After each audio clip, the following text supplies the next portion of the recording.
Hi, and welcome to my little corner of the internet. Today we are doing something so fun. My favorite videos to film every month. That means we are picking my TBR. This is going to be my TBR for the month of November, and I'm super excited. I think for this video we're probably gonna choose 10. So without further ado, let's get into choosing my TBR. What are these? They're my TBR cards, and they are double-sided. Some are already scratched off. I will be focusing on the sides that are not scratched yet, and just whatever one I hold up to the camera that's not scratched is the one we will scratch. I'm just gonna randomly draw, and this is gonna be how we choose our books. Every single one of these, I believe, has a different prompt on it, so we shouldn't get too many of the same reads. But I'm super excited. I've got way more of a stack than I do here. I just didn't want to hold them all up. So anyway, let's go ahead and choose. I will choose, I don't want to know, so I'm trying not to. Okay, that side's done, so we're gonna flip it and do this side. What are the odds that the first one that I grab is one already done? Oh, okay, so it says a mystery book. So let me see if I have some mystery book options. 1 second. Okay, so I grabbed 3 options: Dead Silence, The Poison Grove, and Death in the Downline. All 3 of these books are new to me books. This one I got in a blind box. I would never have picked this up myself from the cover, but I actually think the synopsis sounded pretty good. And then when I went to Barnes & Noble, I was just really feeling mysteries and thrillers, so that's why I grabbed these 2. I believe these are all closer to mystery than they are to thriller, and to me, a mystery book can definitely be a hit or miss. This one is about a girl trying to save her best friend from the thralls of this giant organization where people are ending up dead. It kind of sounds like an MLM thing.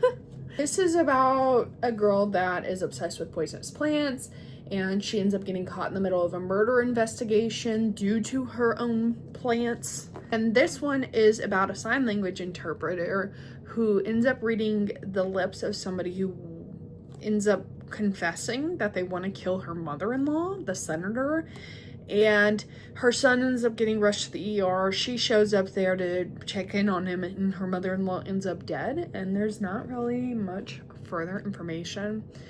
Unfortunately, to me, this one sounds a little bit more thrillery than it does mystery, so I feel like it shouldn't count, so I am gonna put it back. Now, between these 2, I feel like I'm definitely more interested in Death in the Downline, just because I feel like the concept is interesting. I don't feel like I've really read anything with like an MLM type mystery concept, so I think I am gonna go with this one. So Death in the Downline follows Drew, who thought she was destined to become a star journalist in New York City, but now she's back in New Jersey, pushing 30, newly single, and living with her father. After a chance encounter, she reconnects with her former best friend Steph, who married young and never left their hometown. But Steph looks good. She's tanned, she's glowing, and only wears designer labels. Her secret? A skincare sales opportunity called Luminous. With nothing left to lose, Drew gets sucked into this glamorous world of downlines, sales parties, and girl strips. But when a Luminous distributor is found dead, Drew must uncover the dark secrets at the heart of the organization and save her best friend before it's too late. Gripping, wickedly funny, and a pitch-perfect skewering of pyramid schemes, Death in the Downline is a page-turner that will have readers cheering for Drew until the story's cathartic conclusion. Tell me that doesn't sound good. Exactly why I picked it up. At first I saw this cover was just screaming at me to pick it up, and I was like, it doesn't look like my cup of tea, but I don't know, it's something about it. And I picked it up and I read that and I was like, you're coming home with me. Anyway, that is book 1 on our November TBR. Now for number 2.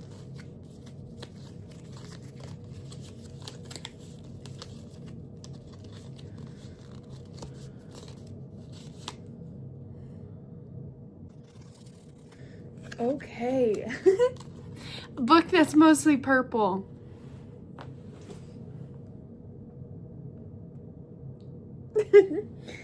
I guess I should have picked that one. Let's take a peek and I'll make some decisions. I have another 3 options.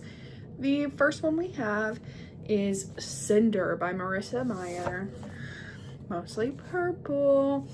This is the collector's edition. I got this at Ollie's Bargain Outlet for $7.99 brand new, and I said, absolutely. I actually tried to read this when the book first came out. I was like in middle school when it came out, and I remember I had put it down because the words were just too hard for me to understand because I was like in 7th grade.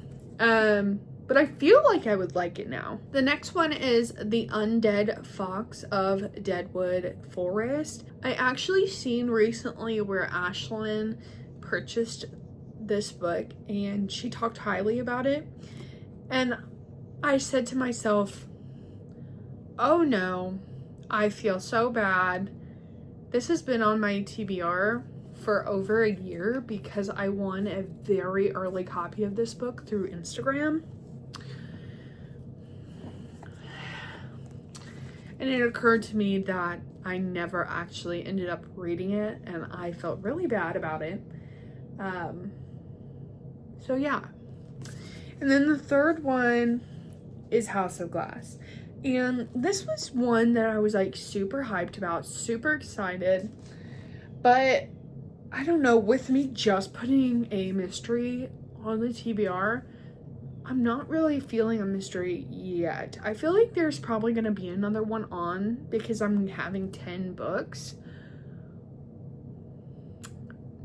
But I'm just not right now. So I think that one is going to go out. And honestly, I kind of just want to do this one now that I'm talking about it. So let me tell you what it's about. An undead fox's lonely existence is turned upside down when he learns that his job as an usherer of souls is in jeopardy in this delightful middle grade fantasy, perfect for fans of Tim Burton and Neil Gaiman. Clar is the undead fox of Deadwood Forest. Here the leaves grow in perpetual states of autumn, not quite dead but not quite alive, just like Clar. Long ago, he was given the choice to either cross into the afterlife or become the usherer of wandering souls. A noble, however solitary calling. His quiet and predictable days are met with upheaval when a badger soul named Ginger Snipes knocks on his door. All of Clar's efforts to usher her into the afterlife fail. An unprecedented and disturbing mystery that threatens the delicate balance in the dead wood. Clar seeks help from Hester Fowle, the visionary Groose who recently foretold turmoil in Deadwood. But Hester Fowle presents Clar with a shocking revelation that leaves him devastated, outraged, and determined to do anything he can to change his fate, even if it means putting Ginger Snipes at risk. So it sounds really cute. It sounds so cute. And honestly, I'm excited. I felt like this is going to give me some nostalgia from when I was a child. So yeah, I mean, it sounds really cute. And I think the cover is absolutely adorable. Look at that little fox. And then the mushrooms. Okay, let's go ahead and pick book 3. I don't even know how to pick these. I don't know. Just randomly grab one. I feel like I've got to do something fancy every time, and I have no fancy in me.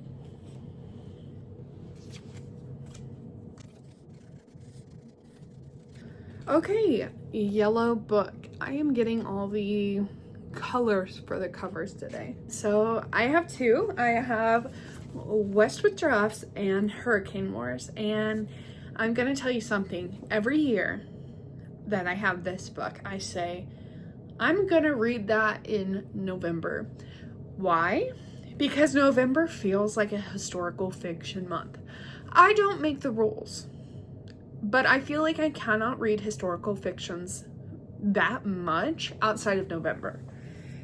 And then here I am in November going, I do not want to read a historical fiction. I do not feel like reading a historical fiction.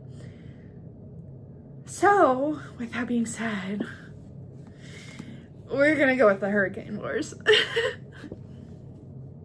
I'm sorry. All Taliesin has ever known is the Hurricane Wars. Growing up an orphan in a nation under siege by a ruthless Night Emperor, she found her family among the soldiers who fight for freedom. But Taliesin is hiding a deadly secret. Light magic courses through her veins, a blazing power that can cut through the Night Emperor's shadows, believed to have wiped out years ago.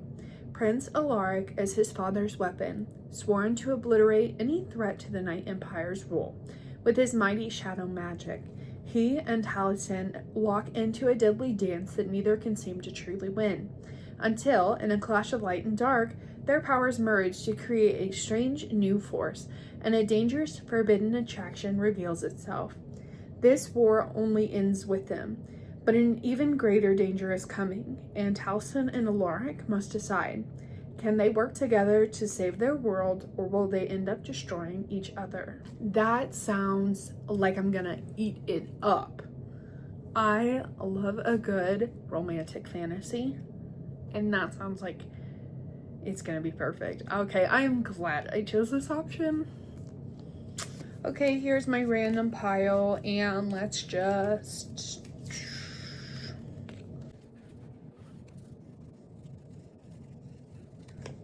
Oh, a book that I have never heard of that's on Kindle Unlimited. Let me look on my phone. I'll get back to you with what I choose. Talk to you about Quicksilver. Read Never Keep. In this caught me. She is in an arranged marriage, basically. I'm actually quite deep into book talk and booktube, which is why I'm actually surprised that I was able to find a book I hadn't heard of so quickly. And this is Dawn of the Darkest Days by Casey Woodruff. So from what the synopsis details, we are following a forced marriage, enemies with benefits, dark romance. It sounds so good. We're following a girl in STEM and an artist who are in love and just want to stay in love forever, and something happens to where he turns into this evil man, it sounds like, and he just becomes overly bearing and over controlling, and she just wants out of this marriage, and she makes a deal with him to give him a hair if he will let her out. He agrees, but I guess he doesn't want to let her go, so now he's fighting in a war to get her. And I don't know, I like the concept. I do.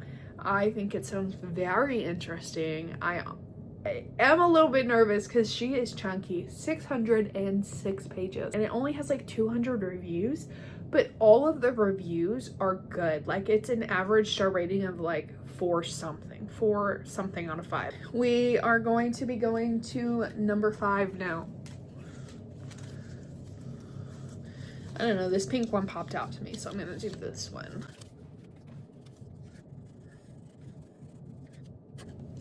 Enemies to Lovers. That one would have worked perfect for that. Listen, before you say anything, just know I'm disappointed in myself too, because I know exactly what you're gonna ask. But wasn't she on your TBR 2 months ago? Yes, she was. And here she is again. Anyway, we have Dance of Lives by Brittany Arena. This is one of my most anticipated books, and I somehow haven't read her. A dancer turned spy must decide how far she will go to secure her freedom. Vasily Morin was once a dancer in King Ilian's court until he framed her for murder. Barely surviving her 2 years in the dungeon, she's suddenly called to face her king. He offers her a deal. Become his spy at the 6-week royal gathering, and he'll grant her freedom. As Ilian orders grow bloody and dangerous, forcing her to harm and betray those around her, Vasily discovers that the monster she served may be aligned with a bigger monster, one far closer to home. With her world threatened, Vasily enlists the help of Ilian's brother and greatest adversary, the infamous King of the East. As the rivalry between brothers escalates, with Vasily caught in the middle, the horrifying truth of her past comes to light. If she wants to survive, she must decide who to trust, who to fight for, and how much of her soul she's willing to damn in the process. Tell me it doesn't sound so good. I need to read this right now. These are upside down. I am aware. I think I'm just gonna go with this back one.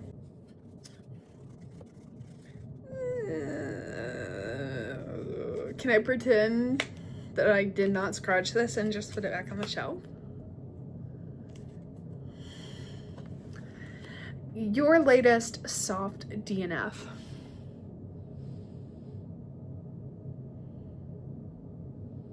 Oh, I just remembered. Okay, so I literally thought I was gonna have to pick up this one that just feels summery, and I was like, I do not want to do that.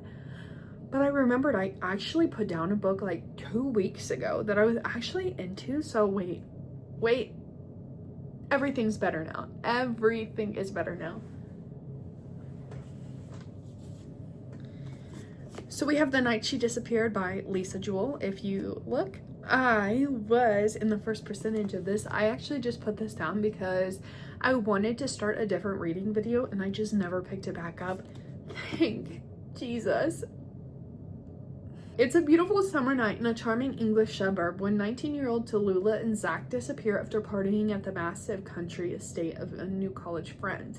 1 year after the case runs cold, a writer moves into a cottage on the edge of the woods that borders the same estate where the couple disappeared.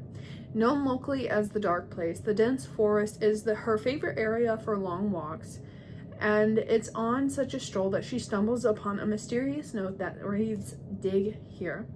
Could this be a clue to the young couple's disappearance? And what exactly is buried in this haunted ground?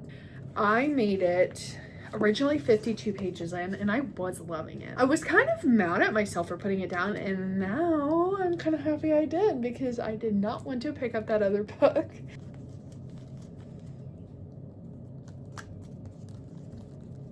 Guys, which one? Let's do this one. I can't even see. Okay, purchase made based on the edges. So as we all know, sprayed edges have become this absolutely huge phenomenon recently. So I have many to choose from. I was collecting sprayed edges before it became a huge thing. So yeah, 1 second, I love a good sprayed edge. After looking at all my books, I realized that there is only one book that can be chosen for this, because this book was specifically bought for its edges and for nothing else. And that is From Blood and Ash. I'll show you what I mean. This is my husband's favorite book. I've never read it, but he wanted this so badly, and I love the edges too. They are some of the first ever 3D printed edges. I doubt you can see it very well. Look at that. How cool is that?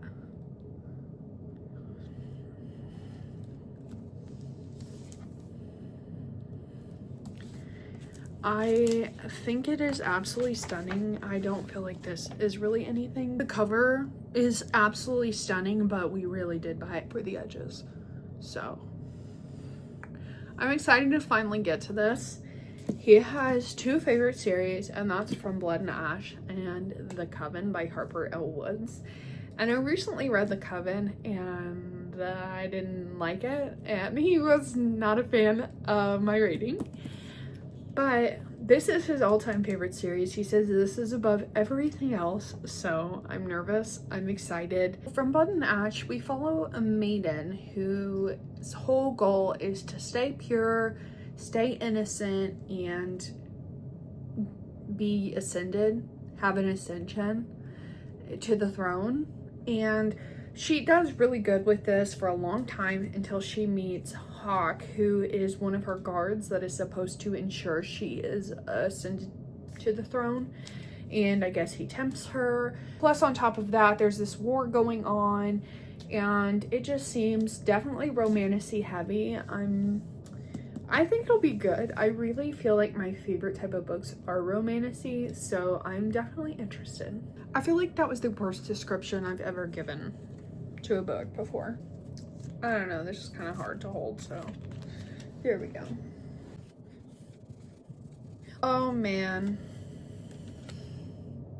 Over 500 pages. Twilight is not over 500 pages. It is barely 400.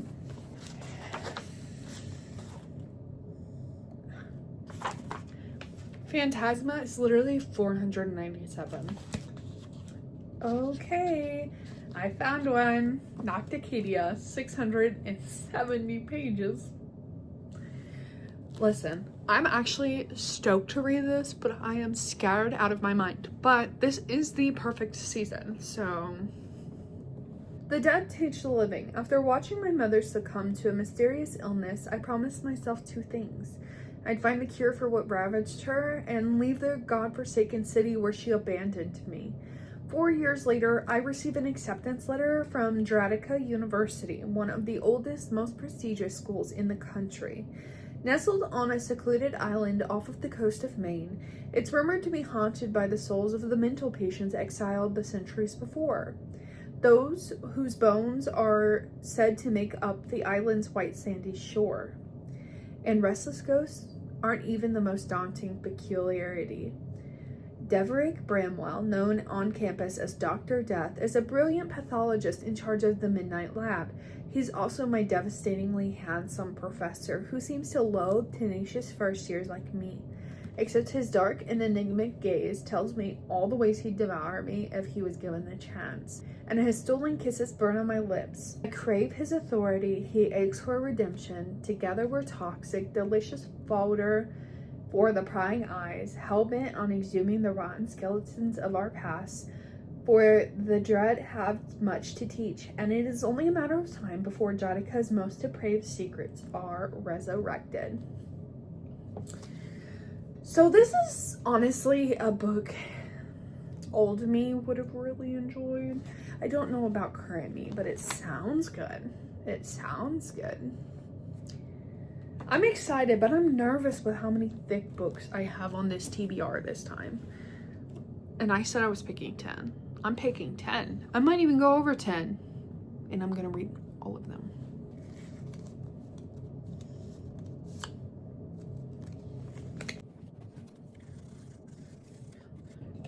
A book that has became a movie. I am actually gonna have to look this up. I'm not sure. I'm actually embarrassed because I was just talking about Twilight and it didn't even cross my mind until I'm literally 10 minutes into what books have became movies, what's on KU, what's on my shelves. We're gonna add Twilight to our TBR. I actually watched Twilight for the very first time about a year or two ago and I was obsessed. It's so cringy, but I actually really love it. I've never read the books, so if you were kind of like me and don't know what this is about, we follow a human lady or a human teenager who moves to this new school, and she kind of catches the eye of a vampire and a werewolf, which you don't know it right away that that's what they are, and there's just kind of some stuff that go down, and she kind of fights for her life in some scenes. She falls in love. There's kind of a love triangle or one-sided love on one side of the spectrum, but that's why you hear so many Team Edward, Team Jacob, because people love them both. And I'm absolutely obsessed. I know they say that Edward was glamified in this, and I agree, but I still think this is the coolest thing ever. And then you flip it this way for Bella. How cool. And I literally only paid like $13 for it at Walmart. What a steal. What a steal. For reference, I wrapped a bunch of books for myself in December of 2024, one for every month of 2025. I've forgotten what they all are. In fact, I forgot what they were the day I wrapped them. So I'm so excited to see what book this is.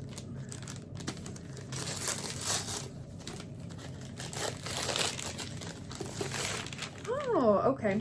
Too Close to Okay by Lisa Cross Smith. I don't even remember buying this, honestly. So let's read it. On a rainy October night in Kentucky, recently divorced therapist Tally Clark is on her way home from work when she spots a man precariously standing at the edge of a bridge. Without a second thought, Tally pulls over, jumps out of the car into the pouring rain. She convinces the man, Emmett, to join her for a cup of coffee, and he eventually agrees to come back to her house. Over the course of this emotionally charged weekend that follows, Tally makes it her mission to provide a safe space for Emmett, though she hesitates to tell him her day job, as they inch closer to the truth of what brought him to the bridge's edge, as well as the hard truth she's been grappling since her marriage ended. This Close to Okay tells an uplifting, cathartic story about chance encounters, hope found in unlikely moments, and a subtle magic of human connection. This sounds so cute. Okay, I'm excited. I'm so excited now. So let's review what's on my TBR. Too Close to Okay by Lisa Cross Smith. Twilight by Stephanie Meyer. Nocticadia by Carrie Lake. From Blood and Ash by Jennifer L. Armentrout. The Night She Disappeared by Lisa Jewell. A Dance of Lies by Brittany Arena. The Hurricane Wars by Thea Gwensonen. The Undead Fox of Deadwood Forest by Aubrey Hartman. Death in the Downline by Maria Abrams. And lastly, Dawn of the Darkest Days by Casey Woodruff. I am so excited for this TBR. This sounds like an absolutely stellar month we're about to have. And honestly, I think I'm gonna read them all. I have high hopes in myself to read all of these this month. And if you stuck around to the end of the video, thank you so much. I really enjoy making these, and I would love more people to chat with. So feel free to give me a like, a follow, click the bell, whatever it is YouTube wants you to do. Feel free to do that if you want to see more of my videos. If you don't, I'm sorry. But I hope you have a wonderful day, and see you next time.